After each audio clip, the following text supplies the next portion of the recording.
Дорогие друзья, приглашаю вас прогуляться со мной по нашему замечательному городу, познакомиться с его историей, с его настоящим, ну и, конечно, будущим. И первым мы покажем то, что находится рядом с Калавере, с Марду, те места, где находится наш город, раньше принадлежали вот этой деревне Калавере, где мы сейчас находимся.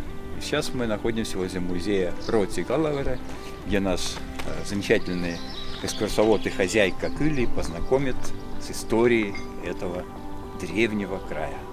Jaa, tere! Nii hea meel Maardu inimestega rääkida ja meie kena Ruotsi Kallavere küla on tegelikult olnud kunagi päris suur ja lai ja seal, kus praegu seisab Maardu linn, seal olid meie küla põllud varem. Praegu meil on siin mõned vanad talukohad, mis on enamasti korda tehtud ja me oleme tahtnud oma külas näidata ka seda, mismoodi elati varem selles paigas. Siin on nüüd kohe meie juures on mõned 2 suurt kivi, see Lillevere nimega kivi 1241, see tõestab nagu seda, et sellel aastal on see küla igatahes olemas olnud. Olemas oli ta varem, kuna siit on juba leitud ka kivikirveid ja igasuguseid viikingiaegseid ehteid. Ja praegu kannab küla Ruotsi Kallavere nime sellepärast, et siin on elanud keskajal, ütleme tõenäoliselt kuskil 1300, 1400, 1500 on elanud Rootsi rahvas, kes olid hästi liikuvad ja täitsid ju omal ajal terve Lõuna-Soome ranniku ja tulid ka siia. Ja seda tähistab teine kivi. Ja number on siis, et sel aastal on Ruotsi Kallavere külast kirjutatud.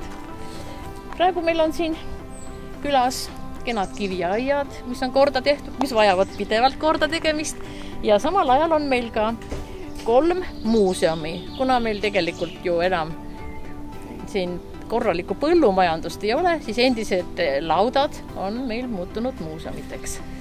Ja võib-olla vaatame siis mõnda lauta natuke sisse. Siin võib ka pulma teha, ehk siis see on küla, võiks öelda kõige uuem ehitis hetkel või kõige uuemana näiv, olgugi, et ta on vana ehitatud 1933 talulaudaks ja aegade minnes oli ta jõudnud väga kehvasse seisu, kui alles olid ainult need 3 maakivi müüri. Seal on fotod näha, kuidas ta siis nägi välja 2018, kui me alustasime selle projektiga. Ja eesmärk oli siis see hoone päästa, teha seinad korda, saada peale katus. Ja täna on ta meil nagu muuseumi hoidla või ladu.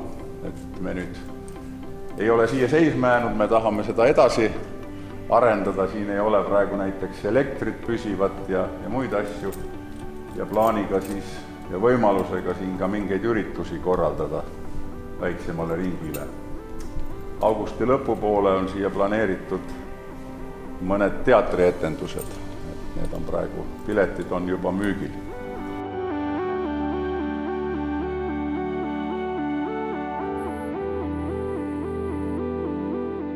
Aga teeme siis niimoodi, et teeme ukse lahti, ma ütlen, et siin on siis siuke näitus.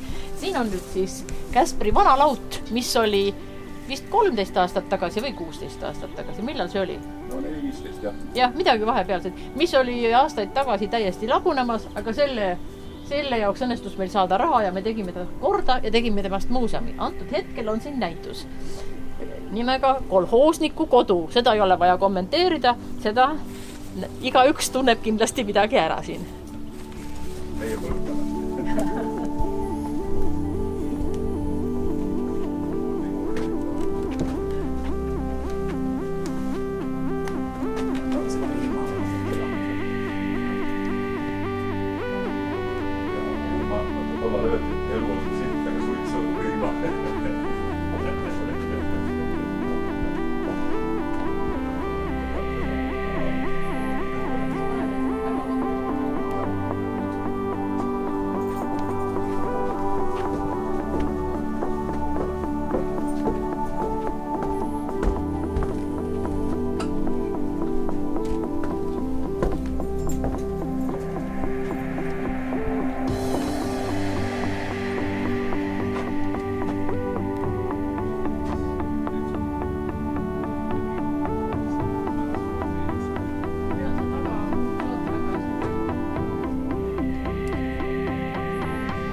see ei ole enam kolhoosniku kodu, need asjad on juba vanad, mida on siin sajandeid, vähemalt möödunud sajandil kasutatud, meil on siin täiesti töötav tuulamismasin.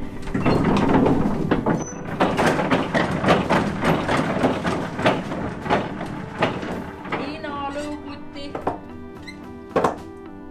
heinavanker, igasuguseid pütsikuid ja tünne, käsikivi, võimasinad. See on võimas. Ja, need kõik need kolm on võimasinad. Ja. Igasuguseid asju, mida talus kasutati.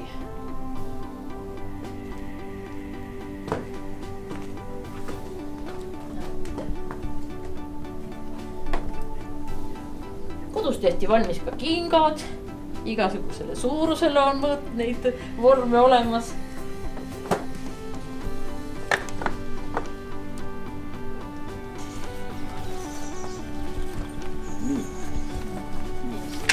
Siin on siis järjekordne talulaud, et kus 2004 olid siin veel mõned lehmad ja vist siga ka, kui veel eelmine põlvkond jaksas veel neid loomi pidada, aga sellel ei olnud enam majanduslikku mõtet ei olnud, aga see oli pigem elustiili säilitamine. Aga noh, siis me mõned aastad seisis ta sellises kehvas seisus ja siis otsustasime, et teeme ka siia muuseumi, et seda sama elustiili ikkagi veel näidata. Aga siin on siis ühel ruumis on käsitöö ja teises on meremuuseum väike. No, ma tean, et selles meremuuseumis üks selline paat, mis väärib väga, et selleks jutustaks ja austust ja et selleks räägitakse teistele inimestele ka. Aga nii. Kapi uksega lahti läheb liiale. No, meie kapis on peidus siis Jõelähtme rahvariided. Võtan mõne välja näiteks. Selle, mida on siin, on ikka neid erinevaid variante, erinevate tikanditega, erinevaid seelikuid. Nüüd tuli veel vale välja. Ja teisel pool on meil peenikest vanaaegset pesu. Seina peal ripuvad nüüd 2 vaipa. Üks on meie külas valmistatud vana ajalooline vaip ja teine on siis nüüd Viljandi Kultuuriakadeemias tehtud koopia sellest vaibast.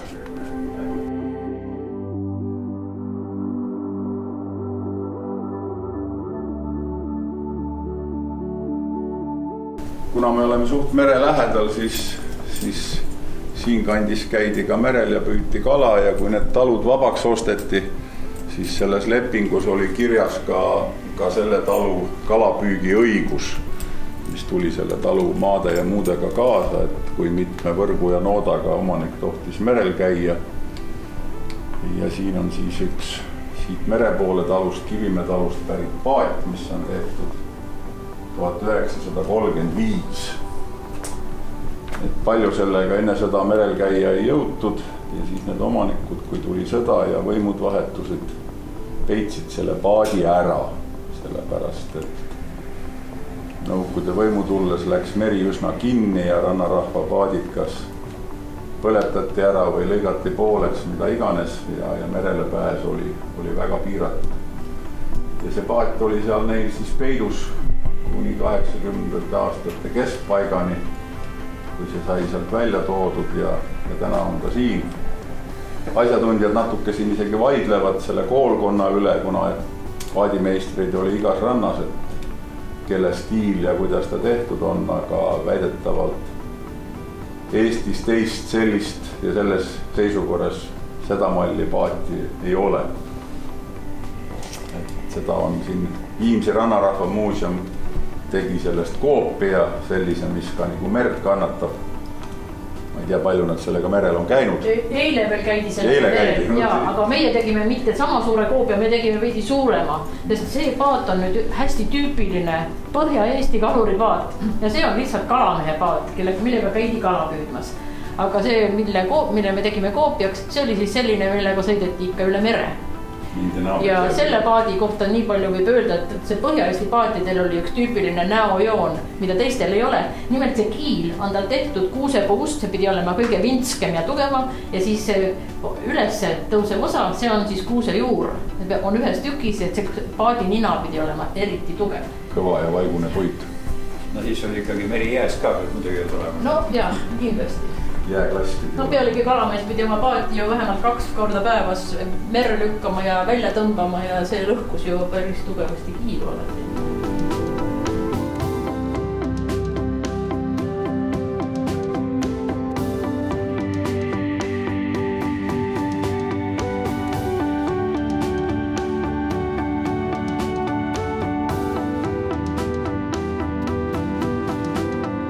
Ну вот видите, дорогие друзья, рядом с Марту, совсем рядом находится такой замечательный музей Руотси Каллавера Кюла, о котором многие из нас до сих пор не знают.